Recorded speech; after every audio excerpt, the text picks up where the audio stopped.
It doesn't do much for the going back to the office thing, which all of these tech companies are struggling to do. If you're going to go and get bitten by bed bugs in your own office, which just sounds bonkers.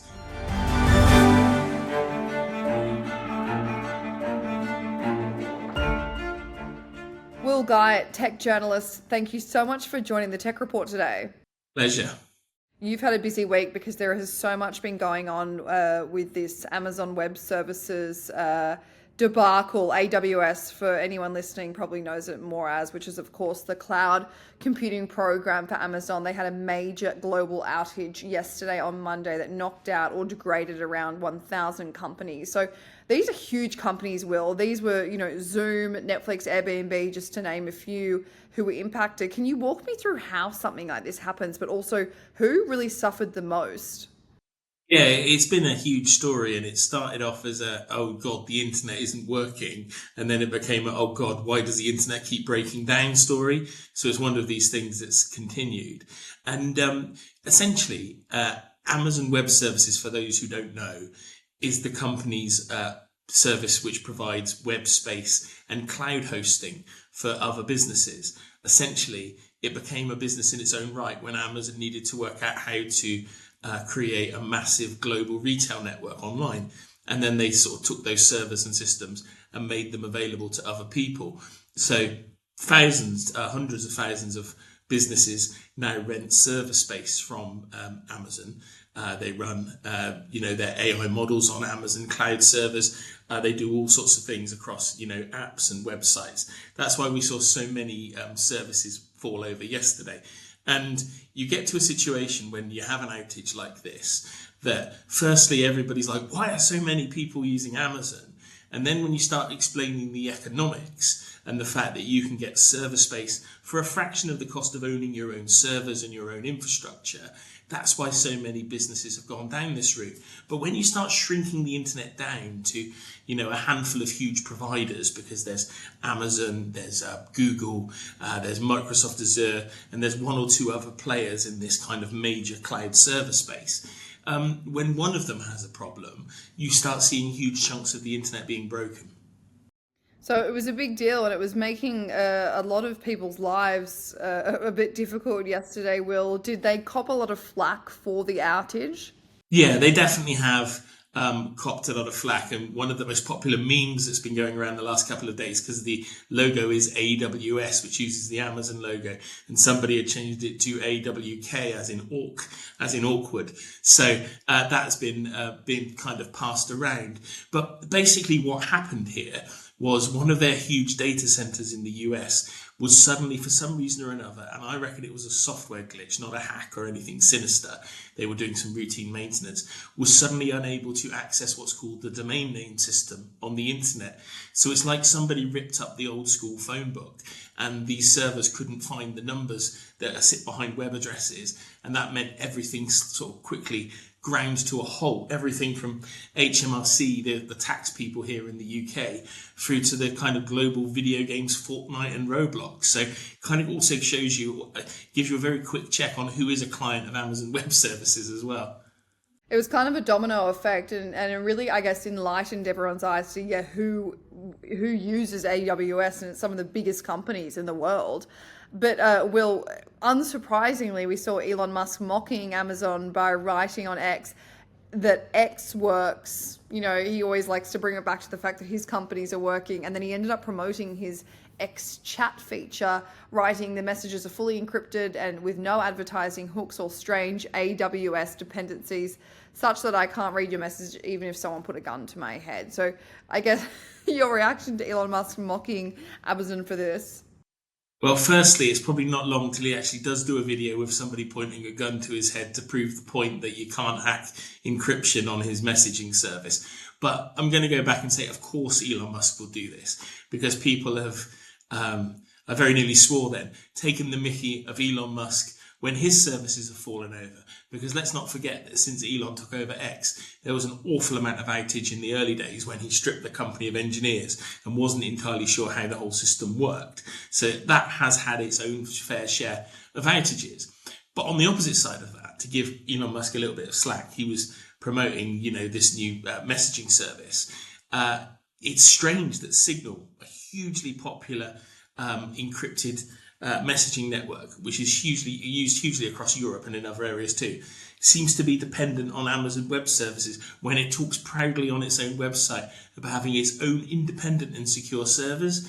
So you do kind of have a question about how marketing speak overlaps and then confuses people to think these solutions are fully encrypted and unbreakable. But the reality is, right, no website can ever have 100% uptime, can ever be 100% reliable. It's just how many 0.99s you can get after the 99%. So there's always going to be an element of this sort of stuff when stuff falls over. Other companies will always make an opportunity from it, and people like me will crop up on your radio, TV and podcasts talking about it, because we're also reliant on how the internet works now. I don't think Amazon Web Services has a particular problem. I think it was an unfortunate outage, and you can guarantee, because if you actually look at the numbers, Amazon Web Services is as large as its retail business. So Amazon is arguably making more money than just selling you toilet roll. It's going to have been hugely embarrassing for them. They don't want these outages because there are still, other key players in the market that companies could move to. Will, sticking with Elon Musk, regulators say that the National Highway Traffic Safety Administration is investigating 2.88 million Tesla vehicles, this is of course in the United States, equipped with its self-driving system following 58 reported safety incidents, which include 14 crashes and 23 injuries. So a big deal that Elon Musk's self-driving capabilities have kind of come under the microscope from this Traffic Safety Administration. Is it a big deal, or is it part and parcel with these kind of cars? Well, I think it's part and parcel, but if they get over this kind of preliminary step, this could lead to a recall, which would be hugely damaging for Tesla. Now, I'm not suggesting that's going to happen, but these regulators have obviously entered into some kind of investigation to work out exactly what's happening. And we hear all of these stories. But if you look at the numbers and the number of Teslas that are now using this self-driving mode in the US, accidents will happen. You're never going to completely remove them from a system. And we hear of some egregious errors, when they suddenly veer onto rail tracks or do something really dangerous. But this is still in the early ages of this technology. But the challenge is, how do you test it?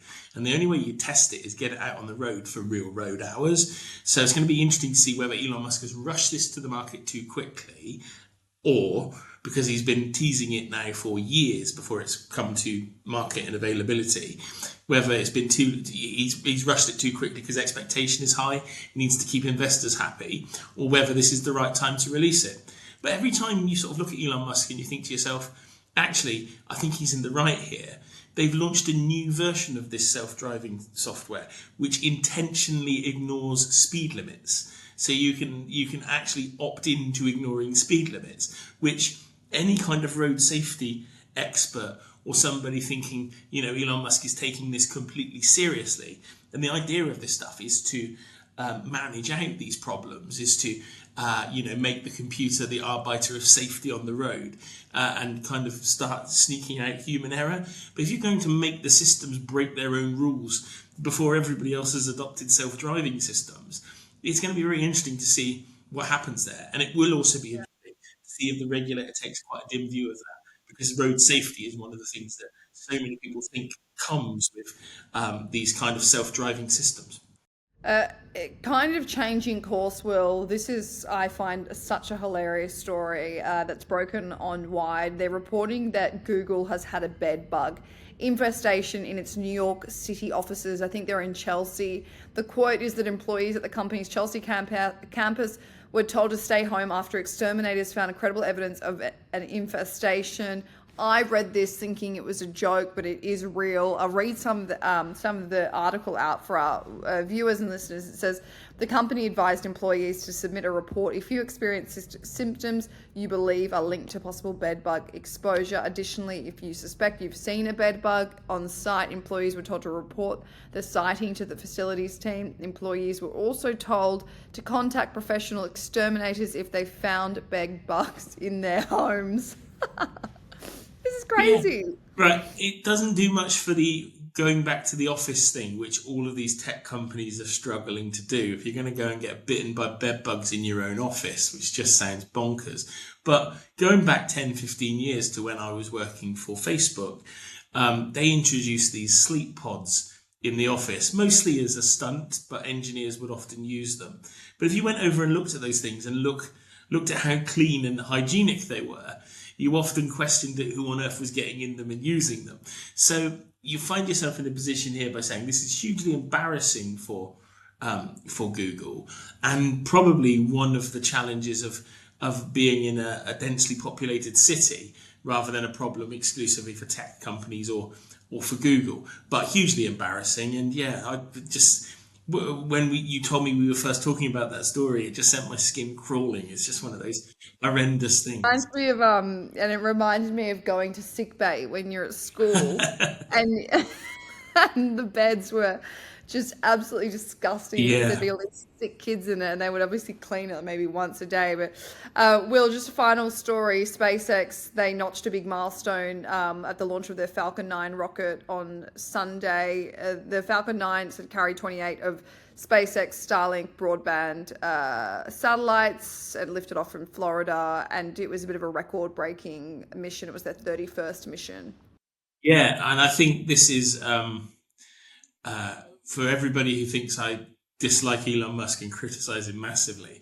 This is one business that has been hugely successful to the extent it has basically become the space haul business for hire, replacing US government investment in NASA and all of those things. And that's a huge achievement from a private company. And the idea that you can fire these rockets into space and then land them back on a landing point with immense precision. If you've never seen one of the videos, it looks like something that's been generated with Elon Musk's AI. It looks so ungodly, but the technology is fantastic. I think this is the guy who is going to take humans to Mars. Is going to look at colonizing other planets and all these crazy things that feel like those science fiction dreams that seem to have disappeared, because it always seems really weird to me that, going back to my parents' generation, like my dad talks about moon landings and stuff. And we've not really had any of that excitement or outer world exploration in our lives and in our generation. So I quite like the idea that Elon Musk and others are looking to do it. I'm also really concerned that they're filling space with shit at a growing speed, pumping satellites, etc. They talk proudly of, this rocket sending 30 or so more of the Starlink satellites into space. There's a real litter problem, and it's being caused by all of these companies spraying them into space. I know, and it doesn't get spoken about enough. Will Guy, thank you so much for joining the Tech Report today.